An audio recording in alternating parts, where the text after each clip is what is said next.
pejin'ny fonina kosa ireto vao manaraka ireto amin'izao fotoana izao dia mankalaza ny 510 taona ny FJKM Analamahintsy Somaly ary dia nisy ny fanompoavavahana lehibe izay notariny ray aman-dreny mpitandrina ao atoerana nentina nanokafana ny tao-pankalazana.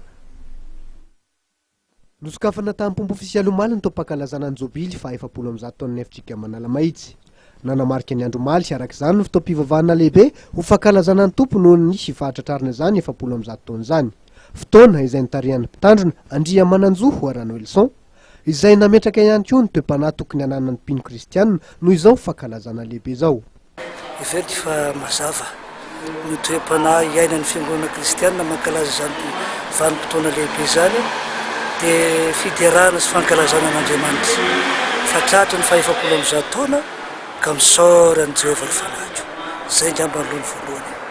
Faharoa moa dia ny fahavonam-panahy ankalaza izany tokoa amin'izay mety hoendrika rehetra izay namboarina mety mankalaza ny tompo noho izany 510 taona izany. Maro ireo hetsika entina namarina izao fotoam-pankalazana ny 110 taonan'ny FJKM Analamahintsy izao. Ny fankalazana dia ao anatin'ny herintaona. Androany no fanombohany ary mifarana izany any amin'ny 12 ny volana Desambra.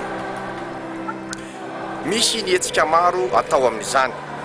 Ny ao amin'ny ala sabotsy faheniny volana avril dia fankalazana izany miaraka amin'ny sodapartany Arivavardrano sy ny fobe FJKM.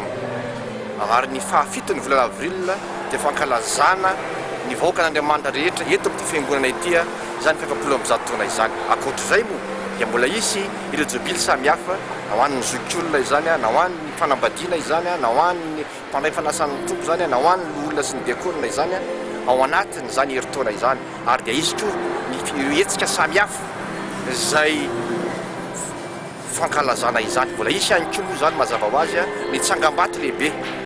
Mahatratra 5 ny isan'ny mpiangona sy ny zanak'ampelezana ao anivon'ny FJKM Analamahintsy. Nanentana ny fiangonana amin'ny fandraisana anjara feno avy amin'izy ireo mba halavorary izao jobily fankalazana izao.